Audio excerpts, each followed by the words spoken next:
Okay, you sitting up here or Here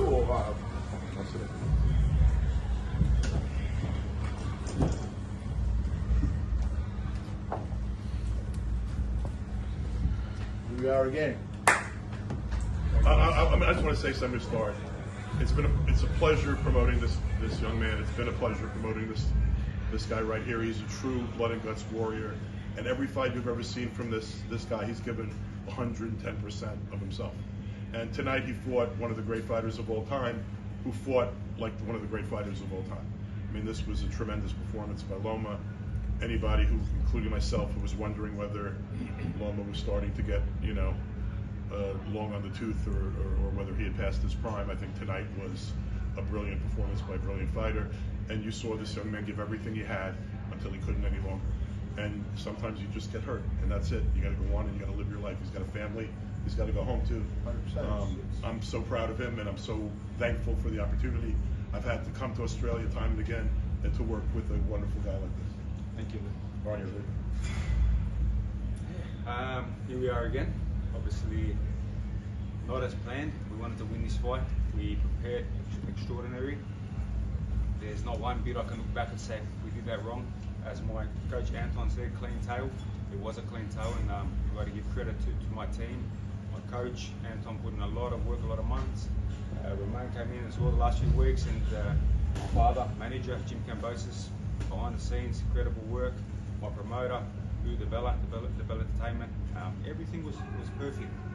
And everything was perfect in the first few rounds. We did very good. We stuck to the game plan. And then, fortunately, the fight started to change. I remember, I think around 4 or 5, he did catch me with a bit of a shot in the back left side of the equilibrium.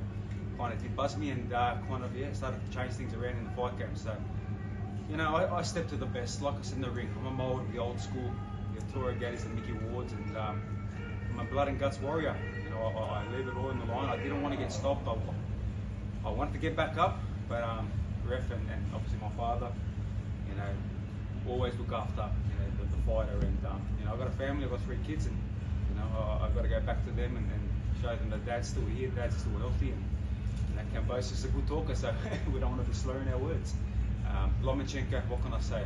True champion, a legend of this sport, one of the best amateurs of all time, one of the best fighters in history, and he deserved his moment tonight. He deserved the belts. It is what it is, but again, I'm proud of Kambosos and a guy from Sydney, Australia, with 100 amateur fights. Went over and took over the world and became undisputed, won all the belts, and then went straight to the deep and fought the best of the best. And again, we picked up another belt and we went, okay, Lomachenko, let's make this fight happen. And you can ask Lou, myself and my father, pushing so hard for that fight. And it shows the kind of warrior I am, kind of mentality I have. And every round, in that fighter, team kept asking you, okay, you good? I'm a warrior. Keep going. That's probably George's problem. Until I couldn't give any more. But it's okay.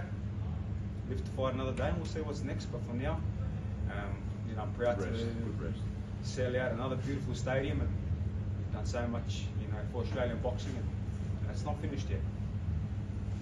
Any questions? Or maybe I go with you there. Was he what you expected in there, George? At the start, a perfect game plan. Body, that was the game plan. Break the body down, landing beautiful body shots.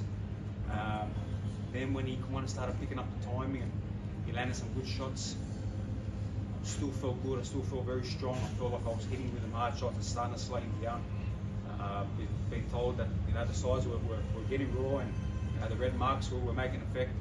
And then like I said, he did catch a nice shot back of that equilibrium shot, and shows the warrior I am. Got a little bit buzzed, but kept fighting on. But it did change the fight a little bit. It did change my momentum, and he started picking up on that momentum, my timing. Then I pushed hard in the mid rounds. I think 7, 8. Yeah. We still landed some good shots. We started getting our timing. We started faking a lot more and making him hesitate. But then he picked up on it again, and that's a guy who's had so many amateur fights and 16, 17 world title fights. While this was my 5th in a row. So it is what it is. Of course my my pride is hurt. I never want to be stopped. But we went out against one of the all-time greats, future Hall of Famer, and